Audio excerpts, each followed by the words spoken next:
de la Russie, où tous les stratagèmes ont été mis en œuvre pour l'effondrer avec le président Gorbatchev. Aux États-Unis, c'est le président Ronald Reagan qui était à la manœuvre. 3 stratagèmes principaux ont retenu notre attention. Ils sont allés donc au niveau de l'Arabie Saoudite les demander de baisser le prix du pétrole de 35 $ à 7 $ pour faire écrouler l'économie russe. Parallèlement à cela, le deuxième stratagème, n'oubliez pas quelque chose, ces mêmes personnes qui viennent de quitter l'Afghanistan, soit disant qu'ils combattaient les talibans ont été reçus par le président Ronald Reagan à la Maison-Blanche. Ils ont été armés par la CIA. Les fameux missiles Stinger, Sol-Air, ont été livrés aux talibans pour combattre les Russes. Et plus tard, ils viennent supposer les combattre. Allez-y comprendre. Le troisième stratagème, c'était un bluff. Le projet IDS, Star Wars. Lisez, vous comprendrez pourquoi ils ont amené le président Gorbatchev à créer le projet Paulus qui a enfoncé la Russie. Une fois que la Russie s'est effondrée, ceux qui se prétendent être de l'Empire du bien ont commencé à juguler, jusqu'à ce que vienne cette équipe avec Vladimir Poutine pour essayer de remonter la Russie en surface.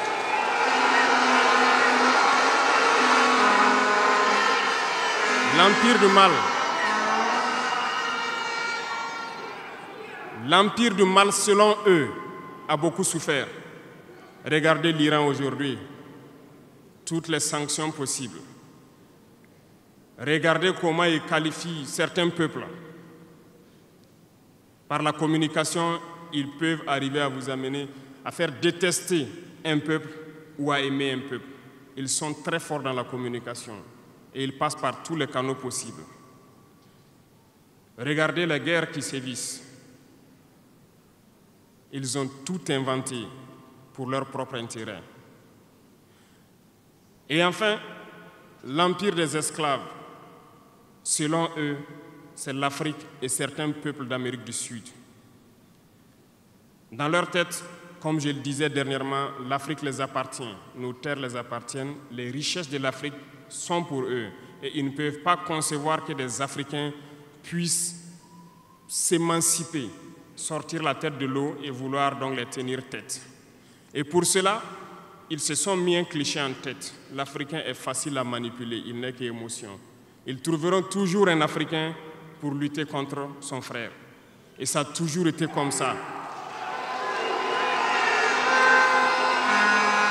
Par la communication, ils vous ont amené à détester votre propre couleur de peau.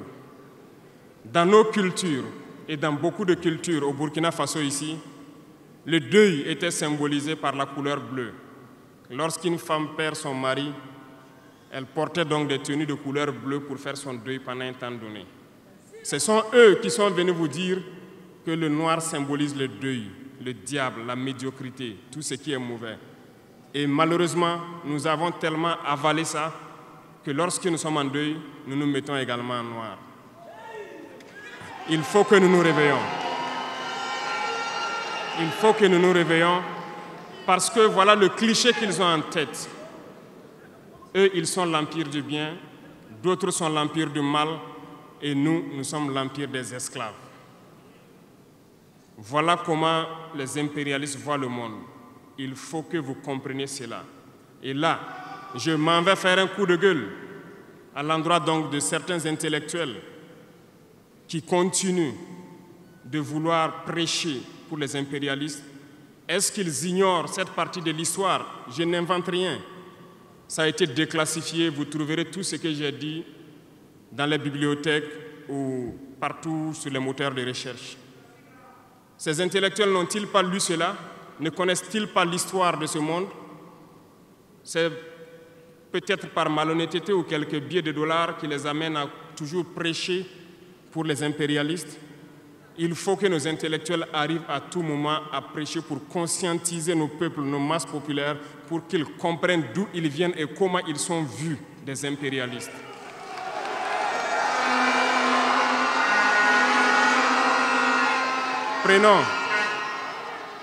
Prenons l'histoire de quelques guerres.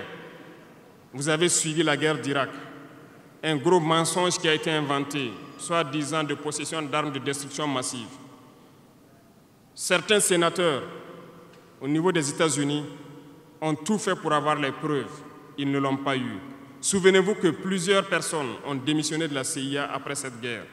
Des preuves ont été inventées de toutes parts.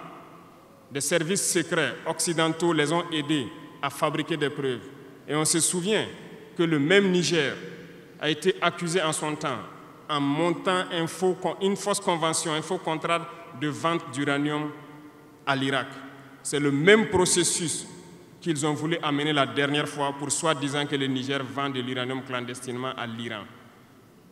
C'est déjà vu. Ils ont prétexté cela, ils n'ont pas eu de preuves. Même les Nations Unies ont trouvé finalement qu'il n'y avait pas de preuves tangibles de présence d'armes de destruction massive.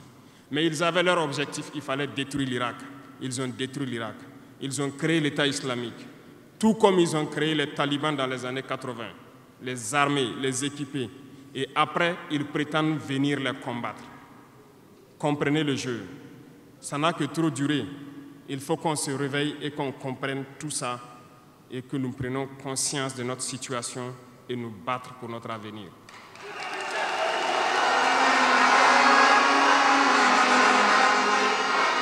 Toutes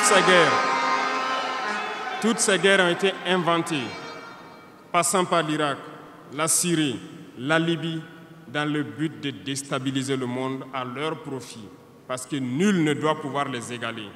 C'est ce que nous vivons aujourd'hui dans le Sahel aussi à travers le terrorisme qu'ils nous ont imposé, parce qu'ils trouveront toujours des Noirs qui vont s'exciter et qui vont prendre les armes contre leurs frères noirs. C'est ce que nous vivons. Ils n'ont jamais quitté ce modèle. Malheureusement, beaucoup de gens leur donnent raison.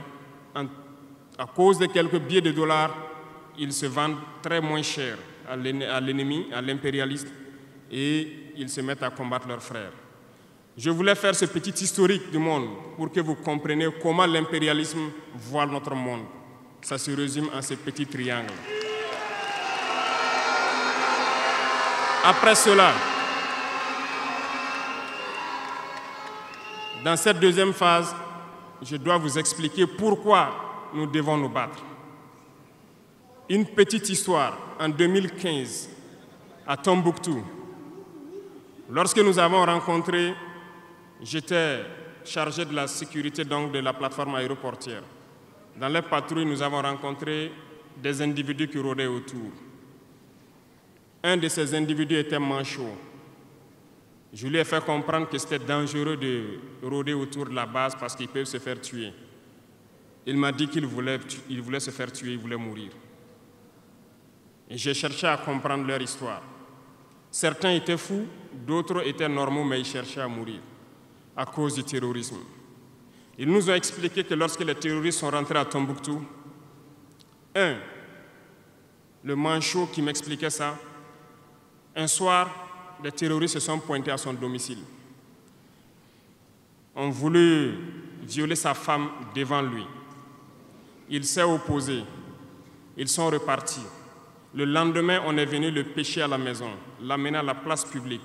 On l'a accusé de vol. On a tranché sa main, on l'a battu. Il est reparti à la maison. Son fils, qui avait 16 ans, qui s'occupait de sa main, ils sont revenus. Ils ont violé la femme. Ils ont enlevé son fils. Ils ont continué à violer sa femme pendant des jours, jusqu'à ce que la femme se suicide. Et ils ont amené son fils, il n'a plus retrouvé son fils. Et lui, il préfère mourir. Voilà pourquoi il marche autour. Le jour qu'une sentinelle va lui tirer dessus, ça lui fera plaisir. D'autres ont connu le même sort. Ils ont été enlevés de chez eux parce qu'ils refusaient que les terroristes touchent à leurs femmes ou à leurs filles. Et le lendemain, on vient les soustraire, on les amène à la place publique, on les battait à sang. Et après, ils allaient faire leur sale besoin. Beaucoup de familles ont été détruites ainsi. Ce sont des criminels, des violeurs, des bandits, des trafiquants de drogue qui sont armés et qui sèment désolation dans nos contrées.